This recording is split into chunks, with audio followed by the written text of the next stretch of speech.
Setelah mengamati perdagangan saham di Bursa Efek Indonesia, kita akan menuju Jakarta Future Exchange untuk mencermati perdagangan komoditas.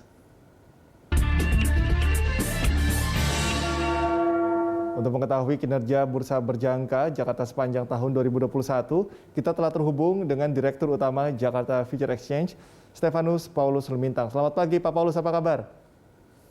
Selamat pagi, kabar luar biasa baik. Oke, luar biasa. Ini kalau kita cermati atau review tahun lalu, ini kan perdagangan komoditas mencapai 9 juta lot. Nah, untuk sekarang bagaimana? Apakah bisa mencapai capaian yang sama, Pak Paulus? Ya, pada tahun ini tersisa 2 hari trading days di tahun 2021. Saya optimistik sekali. Pada siang hari ini kami akan memecahkan rekor pencapaian di tahun 2020 yang lalu. Ya, di mana kita telah menyentuh ke angka lebih dari 9 juta lot per hari sampai dengan tadi malam, sudah menyentuh angka ke 9,4 juta lot. Sehingga saya optimis sekali di siang hari ini sebelum jam 12 siang saya yakin sekali akan memecahkan rekor pencapaian tahun 2020 yang lalu. Oke, kalau kita bicara tahun ini kan banyak sekali challenge begitu, tantangan terutama dari ekonomi global. Ini bagaimana Bursa Berjangka ini bisa bertahan dari banyaknya tantangan-tantangan tersebut, Pak Paulus? Ya, terima kasih. Memang seperti kita ketahui bersama bahwa masa pandemi ini sangat banyak memukul sektor-sektor retail lainnya. Namun buat kami, karena kami telah menyediakan dan telah mempersiapkan sedari awal, JFX telah menyiapkan sarana dan prasarana secara online yang terkini dan selalu terupdate, sehingga sebuah batasan ataupun kegiatan-kegiatan lain yang tidak perlu dilakukan secara tatap muka dapat kami lakukan secara penuh dan terrealisasi secara sempurna. Khususnya telah kami siapkan sejak dari tahun 2020 yang lalu, di mana perdagangan semua kita bisa melakukan control by remote, termasuk kegiatan sosialisasi, literasi, dan edukasi terhadap perdagangan berjangka, sehingga kegiatan operasional JFX dapat terlaksana seperti biasanya di luar masa pandemi seperti ini. Oke, JFX juga berencana meluncurkan produk ini ya, kontrak mikro. Ini seperti apa produknya? Tujuannya apa, Pak Paulus? Ya, salah satu terobosan baru yang sangat didukung dan direstui oleh Bapepti sebagai badan pengawas, kontrak mikro ini kita ini sangat membutuhkan, di mana seperti saat yang kita ketahui bahwa generasi milenial saat ini adalah yang mendominasi banyak sekali sektor investasi yang ada di Indonesia, khususnya finansial.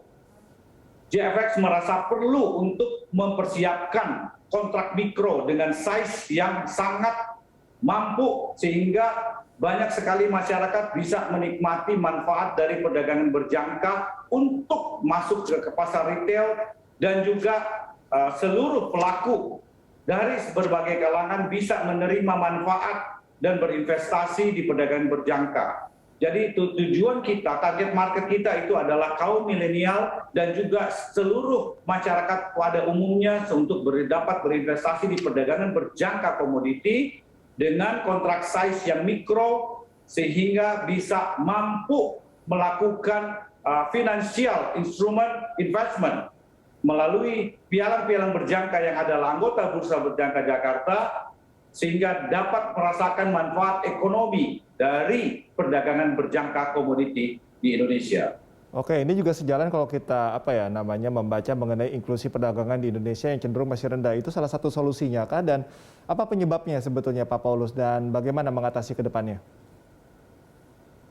Ya, pada saat ini kita bisa melihat instrumen-instrumen investasi ini banyak sekali jenisnya, dan terus akan berkembang. Nah, bagaimana cara kita mengantisipasi hal-hal yang seperti ini?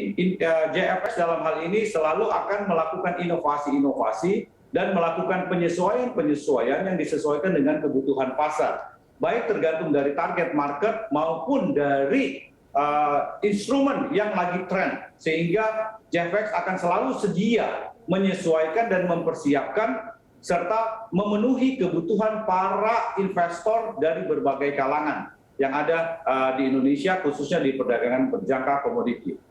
Untuk tahun depan, kita bicara 2022, Pak Paulus. Apa yang akan direncanakan oleh JFX untuk meningkatkan transaksi dan juga investor? Ya, kita akan fokus kepada beberapa hal. Sehingga tahun 2022 JFX menetapkan sebagai tahun stable growth in uncertainty. Jadi kita tetap akan bertumbuh meskipun dalam ketidakpastian.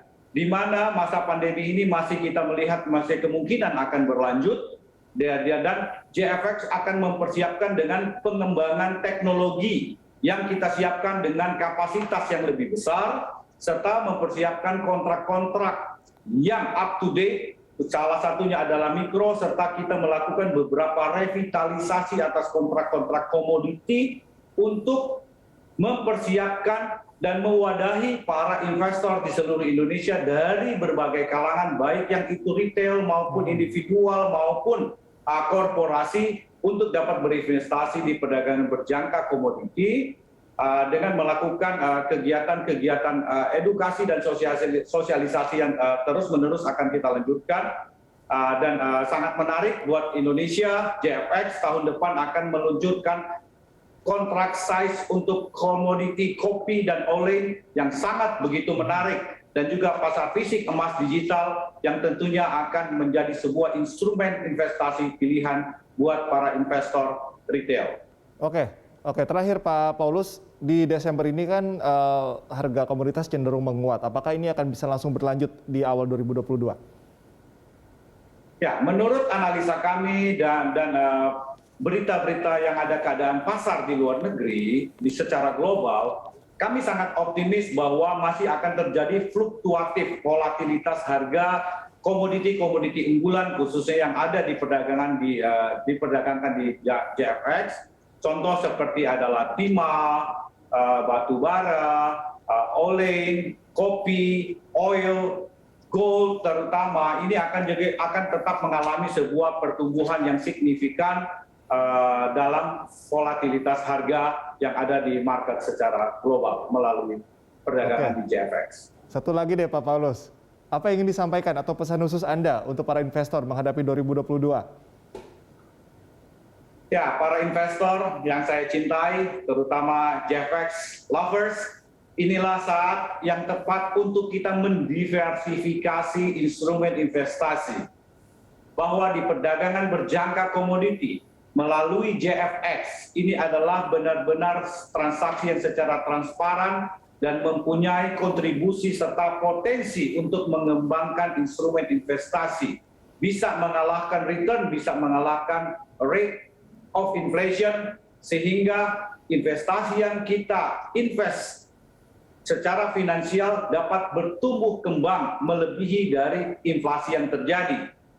Tentu dengan kehati-hatian dan juga dengan kelayakan secara finansial, bahwa kita juga sebagai investor harus melihat dari jati diri kita sendiri dan berinvestasilah di pialang-pialang berjangka yang legal, yang merupakan anggota Bursa Berjangka Jakarta dan juga telah mendapatkan persetujuan dari Bapepti.